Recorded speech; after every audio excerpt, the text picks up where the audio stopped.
نحمده ونصلي على رسوله الكريم اما بعد فاعوذ بالله من الشيطان الرجيم بسم الله الرحمن الرحيم رب اشرح لي صدري ويسر لي امري واحلل عقدة من لساني يفقهوا قولي۔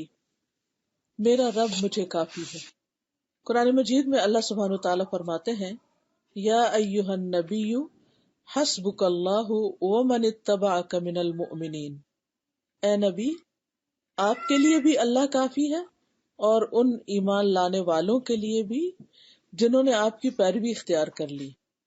ہم سب جانتے ہیں کہ رسول اللہ صلی اللہ علیہ وسلم کا مقام بہت بڑا ہے، لیکن اللہ سبحانہ وتعالی پر جتنا آپ کا توکل تھا، جتنا آپ کا بھروسہ تھا اور جتنا آپ کا اعتماد تھا ہر معاملے میں، اتنا شاید ہم میں سے کسی کا نہ ہو۔ تو اللہ سبحانہ وتعالی نبی صلی اللہ علیہ وسلم کو تسلی دے رہے ہیں، اللہ آپ کی مدد کے لیے، آپ کی مشکلات کو حل کرنے کے لیے، آپ کے ہر معاملے میں آپ کا ساتھ دینے کے لیے آپ کو کافی ہے۔ یعنی اگر یہ لوگ آپ کی مخالفت کر رہے ہیں یا آپ کی بات نہیں مانتے تو اس سے آپ نہ گھبرائیے، آپ کے لیے اللہ کی مدد کافی۔ اور اسی طرح جو لوگ آپ کی پیروی کریں ان کے لیے بھی اللہ کافی۔ اس سے یہ پتہ چلتا ہے کہ اگر ہمیں اللہ سبحانہ وتعالیٰ کی مدد چاہیے اور اللہ کا ساتھ چاہیے تو اس کے لیے لازم ہے کہ ہم ایمان لا کر نبی صلی اللہ علیہ وسلم کا اتباع کریں، آپ کی پیروی کریں، آپ کے طریقوں کو اختیار کریں۔ حقیقت یہ ہے کہ اللہ سبحانہ وتعالیٰ ہر چیز کا مالک ہے اور حقیقی مالک ہے۔ یہ جو کچھ ہم دیکھتے ہیں دنیا میں، یہ اصل میں تو اس نے بنایا ہے اور وہی اس کا مالک ہے۔ وَلِلَّهِ مُلْكُ السَّمَاوَاتِ وَالْأَرْضِ وَاللَّهُ عَلَى كُلِّ شَيْءٍ قَدِيرٌ، اللہ ہی کا ہے جو بھی آسمانوں اور زمین میں ہے، یا آسمان و زمین کی جو بادشاہت ہے وہ اللہ کی ہے اور اللہ ہر چیز پر پوری قدرت رکھتا ہے۔ یعنی اس سیناریو میں اگر آپ دیکھیں کہ جب ہمیں کسی بھی چیز کا خوف ہوتا ہے کہ وہ ہمیں نقصان دے گا یا وہ ہمیں پریشان کرے گا یا یہ کام کیسے ہوگا، ہم کیا کریں، اور کتنے ہی معاملات ہوتے ہیں جن میں ہم اپنے آپ کو بے بس پاتے ہیں کہ یہاں ہمارا کوئی زور نہیں، ہم کچھ نہیں کر سکتے۔ کوئی بیماری ہو سکتی ہے، کوئی مالی مشکل ہو سکتی ہے، کسی بچے کی شادی کا مسئلہ ہو سکتا ہے، لوگوں کی باتیں ہو سکتی ہیں۔ ہمارے تو یہی مسائل ہیں نا بڑے بڑے، یعنی اللہ کے رسول صلی اللہ علیہ وسلم کے مسائل تو بہت بڑے تھے۔ تو جو بھی معاملہ ہو، جس میں بھی ہم اپنے آپ کو بے اختیار اور مجبور اور بے کس پاتے ہوں، تو اس وقت یہ سوچنا چاہیے کہ میں کمزور ہوں، لوگوں کا سہارا کمزور ہے، کیونکہ بعض اوقات جن لوگوں پر ہم توکل کرتے ہیں، بھروسہ کرتے ہیں کہ یہ ہمارے کام آئیں گے، ان کی طرف دیکھتے ہیں تو وہ خود انسان کمزور ہوتے ہیں۔ خود اپنے ہی عزیز، قریبی، دوست، رشتہ دار، بہت سے مواقع ایسے ہوتے ہیں کہ جن میں وہ کام آ نہیں سکتے۔ بعض اوقات کچھ چیزوں میں تو وہ مدد کر سکتے ہیں، مثلا اگر کوئی شخص بیمار ہے تو اس کی بیماری کون دور کر سکتا ہے؟ سارے پیارے پاس کھڑے ہو کے دکھ تکلیف محسوس کرتے ہیں لیکن کر کچھ نہیں سکتے۔ ایسے موقع پر اگر انسان یہ سوچے اللہ ہی ہے جو ہر چیز پر پوری قدرت رکھتا ہے اور جتنی بھی چیزیں ہیں وہ سب اسی کی ملکیت ہے، یہ جتنی دوائیں ہیں، یہ ڈاکٹرز ہیں، یہ علاج کے طریقے ہیں، جو کچھ بھی ہے سبھی کچھ اس کا ہے۔ اگر اس کا اذن ہو جائے، وہ راضی ہو جائے تو ہر چیز فائدہ دے سکتی، اور اگر اس کا اذن نہیں تو کوئی بھی کام نہیں آ سکتا، نہ کوئی ڈاکٹر، نہ کوئی دوا، نہ کوئی ہسپتال، کچھ بھی نہیں، کوئی بھی نہیں۔ اس لیے انسان کو ہر معاملے میں اصل بھروسہ اور توکل اور اعتماد اللہ ہی کی ذات پر کرنا چاہیے کہ کرنا اس نے ہے، کیونکہ ہر کام کا مکمل اختیار رکھنے والا وہ ہے۔ باقی انسانوں کو اس نے لمیٹڈ اختیار دے رکھا ہے اور وہ اختیار بھی جب کام کرتا ہے جب وہ چاہتا ہے، لیکن اس کے پاس کمپلیٹ اتھارٹی ہے۔ ابو تمیمہ اپنی قوم کے ایک آدمی سے روایت کرتے ہیں کہ انہوں نے کہا کہ میں ایک مرتبہ رسول اللہ صلی اللہ علیہ وسلم کے پاس حاضر ہوا کہ ان کے پاس ایک آدمی آیا اور کہنے لگا کیا آپ ہی اللہ کے رسول ہیں؟ کیا آپ محمد ہیں؟ آپ نے فرمایا ہاں۔ اس نے پوچھا کہ آپ کن چیزوں کی دعوت دیتے ہیں، آپ کا پیغام کیا ہے؟ آپ نے فرمایا میں ایک اللہ کی طرف دعوت دیتا ہوں جو اکیلا ہے۔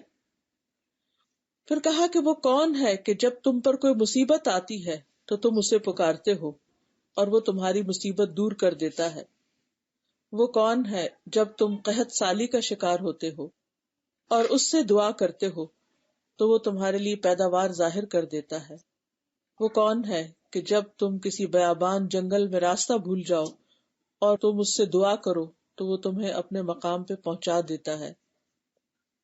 تو اس نے دل میں سوچا کہ یہ تو اللہ ہی ہے۔ تو یہ بات سن کر وہ فوراً مسلمان ہو گیا کہ اور کوئی بھی یہ سب کچھ نہیں کر سکتا، صرف اللہ ہی کر سکتا ہے۔ تو یہ جو توکل ہے یہ ہمارے ایمان کا حصہ ہے۔ اس توکل کے بغیر، اس یقین کے بغیر ایمان مکمل نہیں ہوتا، ایمان ناقص رہتا ہے۔ اسی وجہ سے پھر ہم جب کوئی مشکل آتی ہے تو ہم لوگوں کی طرف دیکھتے رہتے ہیں، جب وہ کچھ ہمارے لیے نہیں کر پاتے تو ہم ان سے پھر مایوس ہوتے ہیں۔ آپ دیکھیے کہ کوئی بھی شخص کچھ بھی کرنا چاہے تو وہ اللہ ہی کی توفیق سے کر سکتا ہے۔ اگر اللہ اس کو توفیق نہ دے تو اس کے پاس سب کچھ ہوتے ہوئے بھی وہ آپ کے لیے کچھ نہیں کر سکتا۔ اس کے دل میں احساس، محبت، آپ کی کیئر کا احساس، یہ بھی اللہ ہی ڈالتا ہے۔ اگر کوئی ڈاکٹر ہے تو اس کے دل میں صحیح بات سجھانا بھی اللہ ہی کا کام ہے کہ اس مریض کو کیا دوا دو۔ ورنہ آپ نے دیکھا ہوگا کہ بہت سے لوگ ڈاکٹروں کے ہاتھوں غلط دوائی سے، غلط ٹریٹمنٹ سے چل بستے، وہ جان بوجھ کے نہیں بھی کرتے لیکن اس وقت ان کا دماغ ہی نہیں کام کرتا۔ ہم میں سے کسی کو نہ اپنے حافظے پر پورا کنٹرول ہے کہ ہم جس وقت جو چیز چاہیں یاد کر لیں۔ بہت سی چیزیں ہمیں یاد ہوتی ہیں اور ہمیں بھولی بھی ہوتی ہیں، ہم ان کو ریکال نہیں کر سکتے۔ نہ ہمیں اپنی قابلیت پر پورا بھروسہ ہے، لیکن ہاں صرف اور صرف ایک ہستی یعنی اللہ کی ہستی وہ ہے کہ جو ہر کام کرنے کا مکمل اختیار رکھتا ہے، اور پھر ہر چیز ہے بھی اسی کی، اس کی ملکیت ہے۔ دیکھیے بعض اوقات ایک شخص کے پاس کوئی قابلیت ہوتی ہے، اختیار بھی ہوتا ہے، لیکن اس کے پاس ٹولز نہیں ہوتے، اس کے پاس ریسورسز نہیں ہوتے۔ کبھی ایسا ہوتا ہے نا کہ ایک شخص ہے جو آپ کی مدد کر سکتا ہے لیکن آپ تک پہنچنے کے لیے اس کے پاس گاڑی نہیں ہوتی، وہ نہیں پہنچ سکتا، وہ جتنا بھی چاہے نہیں پہنچ سکتا کہ اس پر وسائل نہیں ہے۔ کسی شخص کو آپ دیکھتے ہیں بھوکا ہے، پیاسا ہے، مثلا سوشل میڈیا پہ کتنی ایسی چیزیں چلتی رہتی ہیں، فلاں جگہ کسی کو بلڈ چاہیے، کسی کو کھانا چاہیے، کوئی کہیں بھوکا ہے۔ سیریا کے حالات ہم پڑھتے ہیں، ریفیوجیز کے حالات ہم پڑھتے ہیں، تو ہم میں سے ہر شخص چاہتا ہے کہ ان کے لیے کچھ کرے، اور ایک ایک شخص پوچھتا ہے کہ کیا کرے، کیسے کرے، ہاتھ بندھے ہوئے، تڑپتے بھی ہیں، چاہتے بھی ہیں، رو بھی پڑتے ہیں ایسے حالات دیکھ کر، لیکن کر نہیں کچھ سکتے۔ کیوں نہیں کر سکتے؟ کیونکہ ہمارے پاس وسائل نہیں ہوتے، پھر وہ ذریعے نہیں ہوتے کہ جن سے ہم اس شخص کی وہ ضرورت پوری کریں۔ بعض اوقات ایک چیز ہوتی ہے، دوسری نہیں ہوتی، تو ہم وہ مدد، وہ خدمت دوسرے کی کر نہیں پاتے۔ لیکن اللہ سبحانہ تعالی ہر چیز کا مالک ہے، مثلا رزق کا مالک بھی وہی ہے۔ قرآن مجید میں سورۃ العنکبوت میں اللہ تعالیٰ فرماتے ہیں وَكَأَيٍّ مِّن دَابَّةٍ لَا تَحْمِلُ رِزْقَهَا اللَّهُ يَرْزُقُهَا وَإِيَّاكُمْ وَهُوَ السَّمِيعُ الْعَلِيمُ۔ کتنے ہی چلنے والے جاندار ایسے ہیں جو اپنا رزق اٹھا کے نہیں پھرتے، لا تحمل رزقها۔ اب آپ دیکھیں چھوٹے چھوٹے کیڑے مکوڑے جانور گھوم رہے ہیں، پھر رہے ہیں، چھوٹی چھوٹی آنکھیں ہیں، چھوٹا سا دماغ ہے، لیکن اپنا رزق کیسے کیسے تلاش کر لیتے ہیں اور جی رہے ہیں۔ نہ انہوں نے کہیں جمع کیا ہوا ہے، نہ اپنے پیٹھ پہ لاد کے پھر رہے ہیں، لیکن کون رزق دیتا ان کو؟ کس نے سمجھ دی کہ کہاں پہنچو اور کہاں سے تمہیں کھانا ملے گا؟ اگر ایک وقت کھایا تو اگلے وقت کا کچھ پتا نہیں ان کو، بلینک کہ آگے کیا ہوگا، لیکن اگلے وقت کا بھی مل جاتا ہے۔ تو یہ اللہ ہی رزق کا مالک ہے۔ تو اگر انسان رزق کی کمی کا شکار ہو، رزق کی طرف سے پریشانی ہو، تو ہمیشہ سوچے کہ اللہ اتنی مخلوق کو کھلا رہا ہے، کیا مجھے نہیں کھلائے گا؟ اور پھر اس کے بعد فرمایا وَهُوَ السَّمِيعُ الْعَلِيمُ، وہ سننے والا ہے، جاننے والا ہے، تمہارے حالات بھی جانتا ہے، تمہاری دعائیں بھی سنتا ہے. اس کو پکارو، اس سے مدد مانگو، وہ دے گا. اور خوف سے باہر نکل آؤ، پریشانی نہ کرو، کیونکہ اس سے کوئی معاملہ درست نہیں ہوتا، سدھرتا نہیں ہے. اس وقت میں اللہ کو پکارو. پھر آپ دیکھیے کہ ہماری سماعت، ہماری بصارت، ہمارے بولنے کی قوت، ہمارے اندر جتنی بھی صلاحیتیں ہیں، ان سب کا مالک بھی دراصل وہی ہے. قل من يرزقكم من السماء والارض ام من يملك السمع والابصار ومن يخرج الحي من الميت ويخرج الميت من الحي ومن يدبر الامر فسيقولون الله فقل افلا تتقون. کہہ دیجئے وہ کون ہے جو تمہیں آسمان اور زمین سے رزق دیتا ہے، کون ہے جو کانوں اور آنکھوں کا مالک ہے، کون ہے جو زندہ کو مردہ سے نکالتا ہے، مردہ کو زندہ سے نکالتا ہے، کون ہے جو ہر کام کی تدبیر کرتا ہے. تو ضرور کہیں گے کہ اللہ. تو کہو کیا پھر تم ڈرتے نہیں؟ یعنی جب سب کچھ کرنے والا اللہ ہے تو پھر تمہارا تعلق بھی اسی سے ہونا چاہیے. تمہاری محبت، خوف، ہر امید، توقع، توکل، ہر چیز اسی کے ساتھ. یعنی اس کے ساتھ اپنا تعلق مضبوط کر لو، اس کو راضی کر لو، اس کے بن جاؤ. پھر اسی طرح ہر طرح کے خزانوں کا مالک وہی ہے. ابو ذر غفاری سے روایت ہے کہ نبی صلی اللہ علیہ وسلم اپنے رب تبارک و تعالی سے روایت کرتے ہیں کہ بے شک وہ فرماتا ہے، اے میرے بندو، تم سب گمراہ ہو سوائے اس کے جسے میں ہدایت دوں، بس تم مجھ سے ہدایت مانگو، میں تمہیں ہدایت دوں گا، مانگو گے تو ملے گی. اے میرے بندو، تم سب بھوکے ہو سوائے اس کے جسے میں کھلاؤں، تو تم مجھ سے کھانا مانگو، میں تمہیں کھلاؤں گا. اے میرے بندو، تم سب برہنہ ہو سوائے اس کے جسے میں پہناؤں، یعنی لباس پہناؤں، تو تم مجھ سے لباس مانگو، میں تمہیں لباس پہناؤں گا. اے میرے بندو، تم سب دن رات گناہ کرتے ہو اور میں سارے گناہوں کو بخشتا ہوں، تو تم مجھ سے بخشش مانگو، میں تمہیں بخش دوں گا.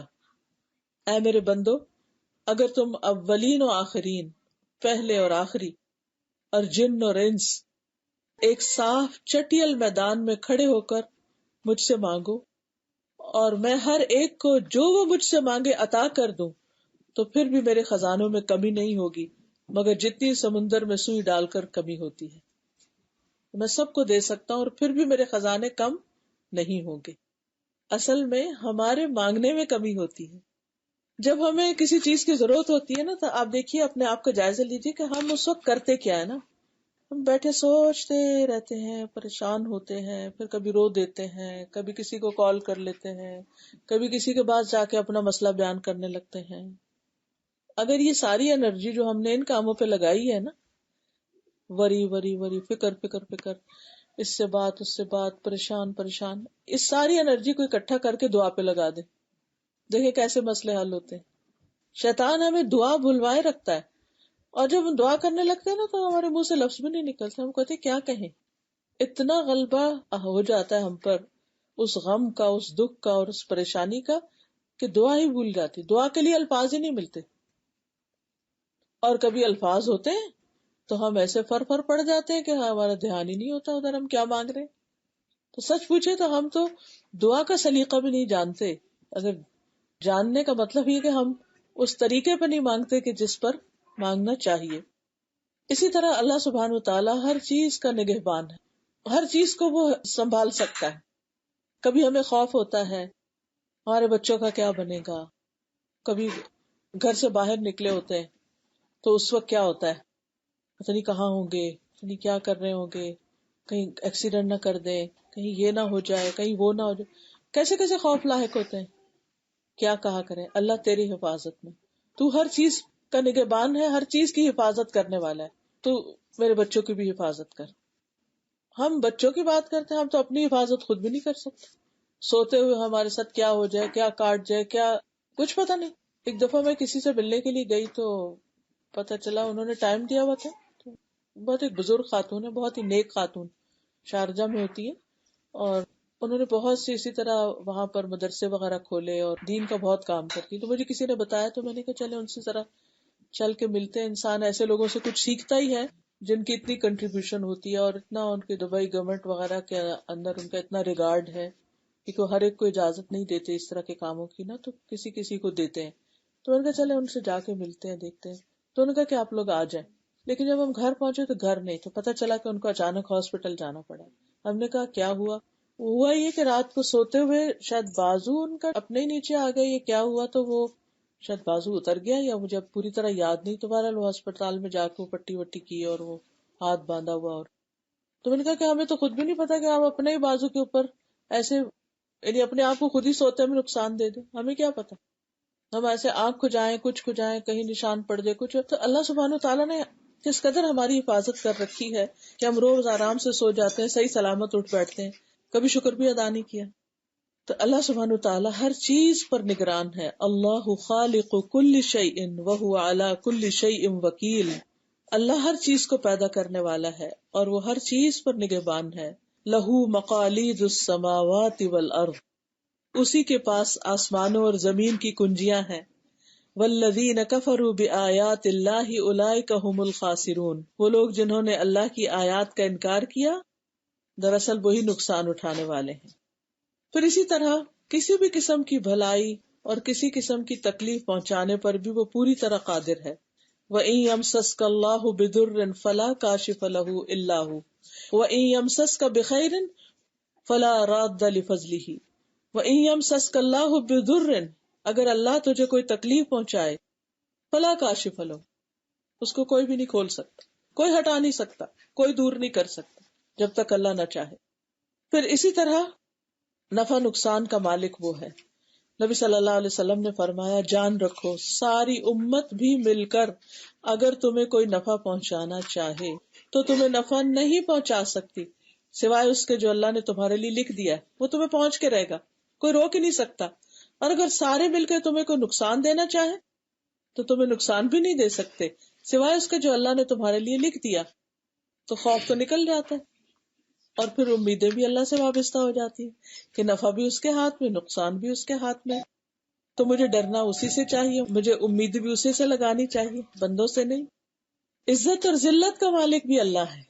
ہم ڈرتے رہتے ہیں نا کہ ہماری بےزتی ہو جائے گی، لوگ باتیں کریں گے، فلاں بات ہو گئی، یہ بات ہو گئی تو پتہ نہیں کیا ہو جائے گا. کچھ نہیں ہوتا. عزت اور ذلت سب کچھ اس کے ہاتھ میں. قل اللہم مالک الملک تؤتی الملک من تشاء وتنزع الملک ممن تشاء وتعز من تشاء وتذل من تشاء بیدک الخیر انک علی کل شیء قدیر. کہہ دیجئے اے اللہ بادشاہی کے مالک، تو جسے چاہے بادشاہی دیتا ہے، جس سے چاہے بادشاہی چھین لیتا ہے، جسے چاہے عزت دیتا ہے اور جسے چاہے ذلیل کر دیتا ہے.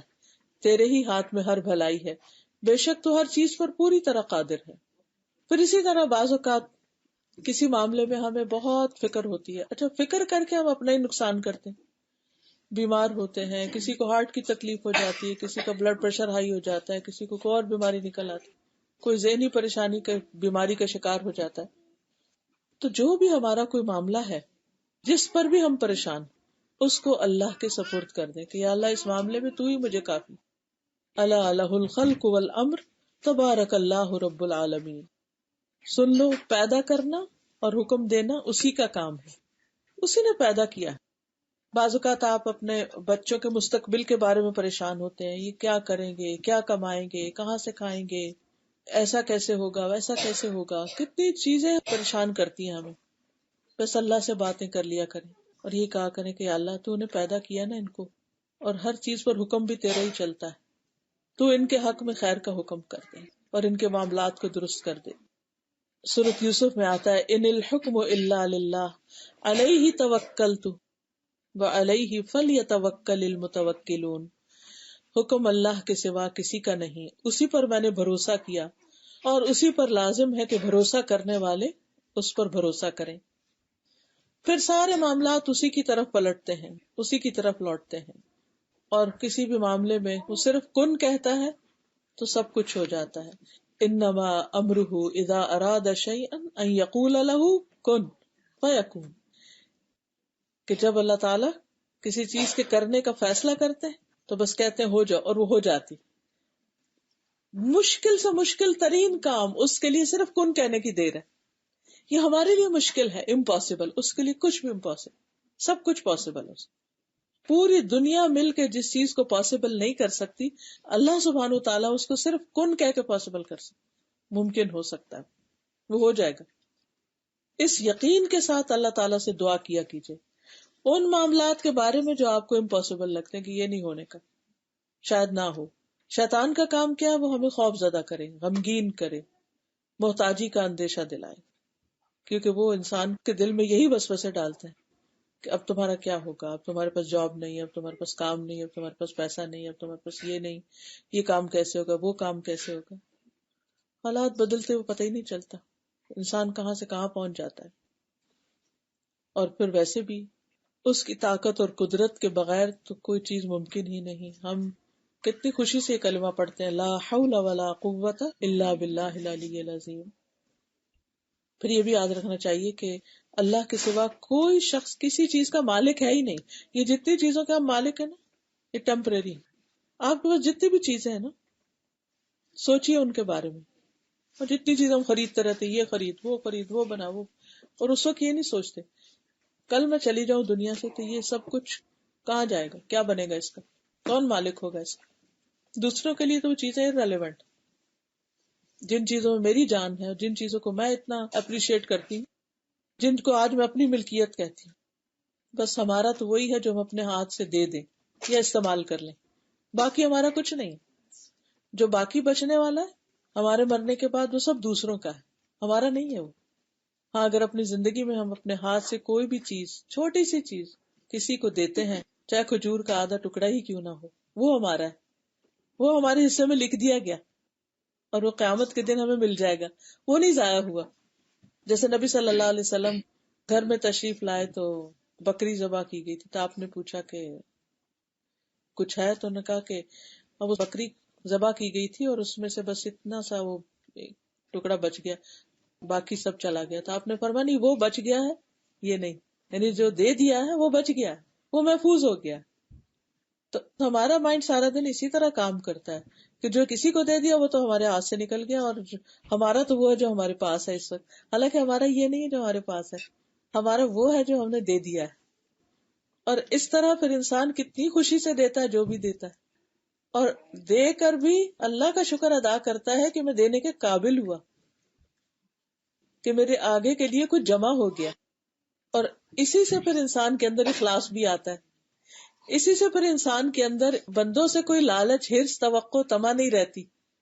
اور جب بندوں سے توقع نہیں رہتی تو پھر انسان مایوس بھی نہیں ہوتا کہ وہ ہمیں کیا رسپانس دیتے ہیں. ورنہ تو انسان اپنے بچوں سے اتنی توقعات لگا بیٹھتا ہے کہ اگر وہ ہماری مرضی کے مطابق نہیں چلتے تو ہم اسی پر ہی غمگین رہتے کہ اس نے ہمیں پوچھا نہیں، اس نے ہمارا خیال نہیں کیا، ایسا نہیں ہوا، ویسا نہیں. چھوٹی چھوٹی باتوں پر ہم ان سے ناراض ہوتے رہتے. اور یہ بات میں نے اپنے والد سے سیکھی تھی عملی زندگی میں. جب ہم پڑھ رہے تھے اور چھوٹے تھے تو وہ کہتے تھے کہ ہم جو کچھ بھی آپ کے لیے کرتے ہیں نا، تو ہم اس کو احسان نہیں سمجھتے، ہم اس کا صلہ اللہ سے چاہتے ہیں. میں نے کہا ہے، کیونکہ ہمارے تو آس پاس ہر کوئی یہ کہتا تھا میں نے بچوں کو ساتھ یہ کیا وہ کیا، میرے بچے یہ کرتے. لوگ عام طور پر جو کمپلینٹس کرتے رہتے ہیں. تو یہ بالکل ایک نئی سی بات میں نے سیکھی کہ ہم اس کا بدلہ اللہ سے چاہتے ہیں. ہمیں کچھ بھی توقع نہیں کہ آپ ہمارے لیے کچھ کریں، بس آپ اللہ کو راضی کریں. تب آپ خود سوچئے کہ جو ماں باپ یہ سکھائیں کہ جاؤ تم اللہ کو راضی کرو، کیا وہ اللہ کو راضی کرنے کے لیے ماں باپ کا خیال نہیں رکھیں گے، ان کے لیے دعا نہیں کریں گے؟ میں سمجھتی ہوں آج بھی میرے والد وہ واحد شخص ہیں کہ جن کو میں کہیں بیٹھ کے کسی بھی وقت یاد کروں تو میں رو سکتی ہوں.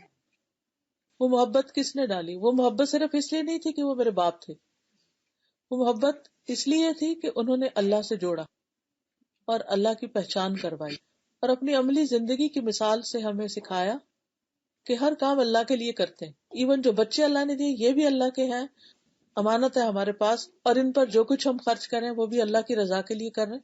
اور یہ جو کچھ بھی اچھے کام کریں اس کا بدلہ ہم وہاں چاہتے ہیں. اگر وہ پڑھ لکھ جائیں، آگے پڑھیں پڑھائیں، تو وہ بھی ہمارے آخرت کے لیے اجر کا باعث بنے. ان کی طرف سے ہمیں کیا جواب ملتا ہے اور کیا نہیں، اس کی فکر نہیں. اور میں سوچتی ہوں کہ میں اپنے بہن بھائیوں میں سب سے بڑی تھی اور شادی جلدی ہو گئی جب تک میری شادی ہوئی تو اس وقت ماشاءاللہ وہ ہیلدی تھے، صحت مند، بعد میں بھی کافی عرصہ رہے، تو مجھے ان کی کسی خدمت کا موقع نہیں ملا، بس سوائے اس کے چھوٹی موٹی جو جیسے ہوتا پڑھنے لکھنے کے دوران گھر میں. تو میں سوچتی ہوں کہ ان کی نیت بھی کیسے کام آئی نا. ہم ان کے لیے عملی طور پہ کچھ نہیں کر سکے، لیکن جو انہوں نے پڑھایا لکھایا سکھایا وہ آگے دے رہے ہیں اور ان کے لیے دعائیں کرتے ہیں. میں میک شور کرتی کہ کوئی دن میری زندگی کا ایسا نہ جائے کہ میں ان کے لیے دعا نہ کروں. تو یہ ان کے لیے فائدہ مند ہے. لیکن جب ہم اپنی اولاد کو صرف دنیا کی محبت دیتے ہیں اور پھر ان کو اس لیے کسی قابل بناتے تاکہ وہ ہمیں کچھ کما کر دیں یا ہماری دنیا بنا دیں، تو پھر بعض اوقات وہ جب دنیا ان کے ہاتھ میں آتی ہے نا تو وہ کسی اور طرف رخ کر جاتے ہیں. پھر سوائے ڈپریشن کے کچھ ہاتھ نہیں آتا، صرف دکھی ہوتے ہیں کہ ہم نے ان کے ساتھ اتنا کیا اور اب ان کی شادی کی تو بیوی کو لے کے تو سلام دعا کا بھی روادار نہیں. اس کے بعد انسان جس طرح پھر ٹوٹتا ہے اولاد کی بے وفائی سے اور بے رخی سے، وہ کس قدر غم اور پریشانی کی بات بنتی. ٹھیک ہے اولاد کا فرض بنتا ہے کہ ماں باپ کا خیال رکھیں، لیکن بعض اوقات کچھ مجبوریاں بھی ہو سکتی ہیں ان کی، چاہنے کے باوجود وہ نہیں کچھ کر سکتے. میں یہ نہیں کہتی کہ بچوں کو خیال رکھنا نہیں چاہیے، بچوں کو خیال رکھنا چاہیے، لیکن وہ کب رکھیں گے؟ جب اللہ سے ڈریں گے، جب ان کے دل میں بھی اللہ کی خاطر کچھ کرنے کا جذبہ ہوگا تب. ورنہ اگر دنیا کے ڈر سے کریں گے تو ہاں وہ جب جہاں دنیا کی باتوں کا خوف ہوگا وہاں تو آگے آ جائیں، لیکن جہاں دنیا والے دیکھنے والے نہیں ہوں گے وہاں وہ پیچھے ہی رہیں گے، اس وقت نہیں کام آئیں گے. کیونکہ ہم بھی دنیا سے ڈرتے تھے، بچوں میں بھی دنیا کا ڈر ڈالا، اللہ کا ڈر اور اللہ کا خوف اور اللہ کی محبت پیدا ہی نہیں کی، لہٰذا اللہ کی خاطر کچھ بھی کرنے کا جذبہ ہی پیدا نہیں. ہم نے خود دنیا سے محبت کی، ان کے دلوں میں دنیا کی محبت ڈالی، اور جب وہ دنیا کی محبت میں ہم سے جدا ہوئے تو پھر ہمیں یہ سب کچھ دیکھنا پڑا. اور جو شخص اللہ پہ بھروسہ کرتا ہے تو اس معاملے میں پھر اللہ ہی سے بات کرتا ہے کہ اللہ میری اس مشکل، میری اس دکھ، میری اس تکلیف، میری اس پریشانی میں تو میری مدد کر. پھر آپ دیکھیں کہ اللہ تعالیٰ کیسے کیسے غیب کے خزانوں سے آپ کی مدد کرتا ہے. کچھ بھی معاملہ ہو، صرف مال و دولت نہیں، کوئی بھی چیز، کیونکہ ہر طرح کا رزق، ہر طرح کی خیر پہنچانا اللہ ہی کا کام ہے. اور انسان یہ یاد رکھے کہ اللہ کے سوا کوئی بھی کسی چیز کا مالک نہیں. سورۃ سبا میں اللہ تعالیٰ فرماتے ہیں قُلِ ادْعُوا الَّذِينَ زَعَمْتُم مِّن دُونِ اللَّهِ لَا يَمْلِكُونَ مِثْقَالَ ذَرَّةٍ فِي السَّمَاوَاتِ وَلَا فِي الْأَرْضِ وَمَا لَهُمْ فِيهِمَا مِنْ شِرْكٍ وَمَا لَهُ مِنْهُمْ مِنْ ظَهِيرٍ. کہہ دیجئے پکارو ان کو جنہیں تم نے اللہ کے سوا کچھ سمجھ رکھا ہے، وہ نہ آسمانوں میں ذرہ برابر کے مالک ہے نہ زمین میں ذرہ برابر کے مالک نہیں، اور نہ ان کا ان دونوں میں کوئی حصہ ہے، نہ ان میں سے کوئی اس کا مددگار ہے. یعنی اللہ ہی اکیلا سب چیزوں کا مالک ہے، اس کے سوا سارے سہارے کمزور ہیں. اور جو اللہ کو چھوڑ کے اوروں کو سہارا سمجھے ان کی مثال مکڑی کی طرح ہے جس نے گھر بنایا، حالانکہ سب سے کمزور گھروں میں سے مکڑی کا گھر ہے. کاش وہ جانتے ہوتے. یعنی باقی سہارے ایسے ہی ہیں جیسے مکڑی کا جالا، ہم جالے کے اوپر ہاتھ رکھ کے کھڑے بھی ہونے لگے تو کیا بنے گا؟ سارا آپ کے ہاتھ میں لپٹ جائے گا. اللہ کے سوا کوئی ایک مکھی بھی پیدا کرنے کے قابل نہیں. لن یخلقوا ذبابا ولو اجتمعوا لہ، ساری دنیا بھی اکٹھی ہو جائے ایک مکھی نہیں پیدا کر سکتی. کہاں یہ کہ کوئی کسی کے لیے کچھ کر سکتا ہو سوائے اللہ کی دی ہوئی توفیق کے. تو انسان ہر معاملے میں اپنے رب کو اپنے لیے کافی سمجھے، اور یہ اللہ کا حکم بھی ہے. وَتَوَكَّلْ عَلَى الْحَيِّ الَّذِي لَا يَمُوتُ وَسَبِّحْ بِحَمْدِهِ. اس زندہ پر بھروسہ کرو جو کبھی نہیں مرے گا، باقی سب انسان مرنے والے، اور اس کی حمد کے ساتھ تسبیح کرو. کتنی دفعہ ایسے بھی ہوتا ہے کہ بوڑھے ماں باپ زندہ ہوتے ہیں اور جوان اولاد فوت ہو جاتی، جن کو انسان سہارا سمجھتا ہے وہ ہم سے پہلے چلے جاتے ہیں. کبھی بچے چھوٹے ہوتے ہیں اور باپ چلے جاتے ہیں. پھر اللہ سبحانہ وتعالیٰ اپنے بندوں کو خوشخبری سناتے ہیں الیس اللہ بکاف عبدہ، کیا اللہ اپنے بندے کو کافی نہیں؟ تم اس کو کافی نہیں سمجھتے؟ اور پھر یہ ہمارے ایمان کا تقاضا ہے کہ ہم اللہ کو کافی سمجھے. وعلی اللہ فتوکلوا ان کنتم مؤمنین، اگر تم مومن ہو تو پھر اللہ پر ہی بھروسہ کرو، اس پر ہی توکل کرو. وعلی اللہ فلیتوکل المؤمنون، یہ ہمارے اسلام کا تقاضا بھی ہے. فعلیہ توکلوا ان کنتم مسلمین، مومن ہو تب بھی، مسلم ہو تب بھی اللہ پہ بھروسہ کرو، اور وہ تمہارے کام بنانے کے لیے کافی ہے. وتوکل علی اللہ وکفی باللہ وکیلا، اللہ پہ بھروسہ کیجئے اور کام بنانے کے لیے اللہ ہی کافی ہے. وکفی بربک وکیلا، سورۃ الاسراء میں آتا ہے تیرا رب کافی کارساز ہے. وکفی بربک ہادیا ونصیرا، تیرا رب ہدایت دینے والا اور مدد کرنے والا کافی ہے. پھر اسی طرح ہر وقت کافی ہے. ابن قیم کہتے ہیں کہ اللہ تعالیٰ کا ایک نام الحسیب ہے، یعنی کفایت اور حمایت میں کافی ہے، اور اللہ بندے کو ہر وقت کافی، ہر وقت.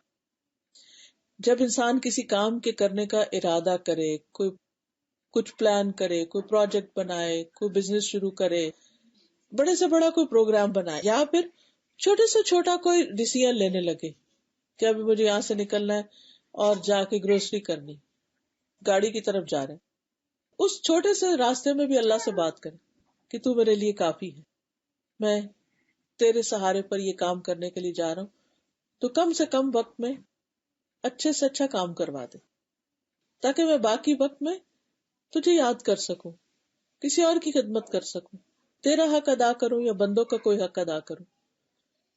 ورنہ کیا ہوتا ہے کہ انسان چھوٹے چھوٹے کاموں میں اتنا وقت لگ جاتا ہے اس کا کہ باقی نمازوں میں بھی بھگدڑ ہو رہی ہوتی ہے اور لوگوں کے حق بھی ادا نہیں ہو پاتے، کیونکہ اللہ کی مدد ہی ہم نہیں مانگتے. جب کسی کام کے شروع میں اللہ کا نام آ جاتا ہے نا تو اس کام میں برکت ہو جاتی، جیسے بسم اللہ کہتے ہیں ہم.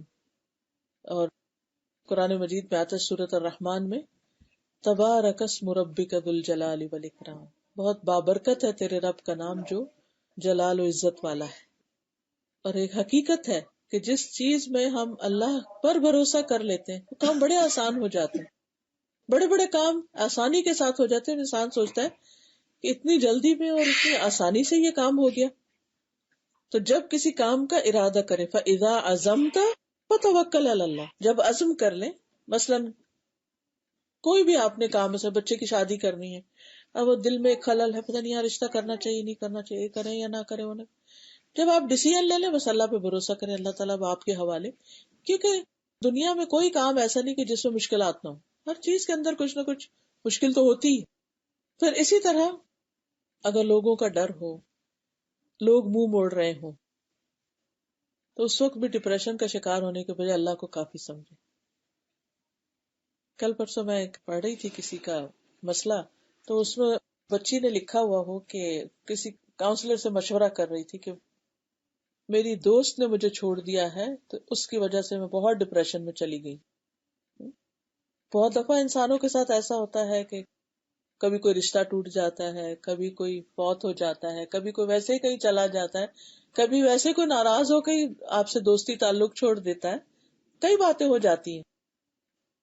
تو جب کبھی لوگوں کے اعراض کا فکر ہو کہ لوگ منہ موڑ جائیں گے، کسی کا بھی، اپنے ہو پرائے ہو، اس وقت بھی کہیں حسبی اللہ و نعم الوکیل. کبھی آپ کسی کے ساتھ پارٹنرشپ کرتے ہیں کسی بزنس میں، کبھی کوئی عین کسی وقت میں آپ کو دھوکہ دے کے چلا جاتا ہے، 100 مسئلے ہوتے ہیں، لوگوں کتنی شکایتیں پھر ہو جاتی ہیں لوگوں کو، اور اسی جھنجٹ میں ہی لوگ اپنا وقت ضائع کرتے رہتے ہیں. شکوے شکایتیں، اس نے یہ کر دیا، اس نے وہ کر دیا، کچھ غیبتیں ہو گئی، کچھ الزام ہو گئے، کچھ سچ کچھ جھوٹ، اور کچھ اپنے زخموں کو کریدتے رہتا ہے انسان. فَإِن تَوَلَّوْا فَقُلْ حَسْبِيَ اللَّهُ لَا إِلَٰهَ إِلَّا هُوَ عَلَيْهِ تَوَكَّلْتُ وَهُوَ رَبُّ الْعَرْشِ الْعَظِيمِ.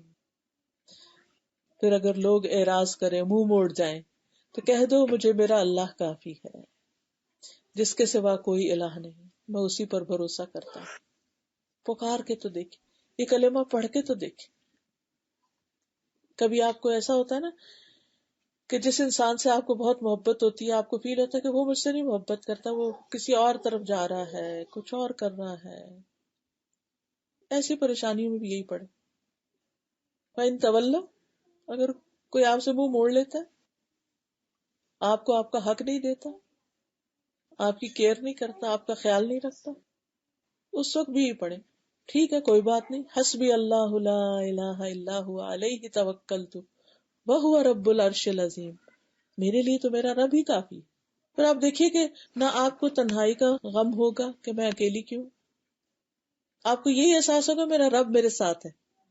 تو وہ ہوتا نا ایک لونلینس کی فیلنگ کہ میرا کوئی نہیں، میں اکیلی ہوں. اور خاص طور پر آپ دیکھیے جب بچے چھوٹے ہوتے ہیں نا تو ہم لوگ مصروف رہتے ہیں، بزی ہوتے ہیں. اچھا اس سے کیا ہوتا ہے کہ بہت سے غم لوگ بھولے رہتے ہیں.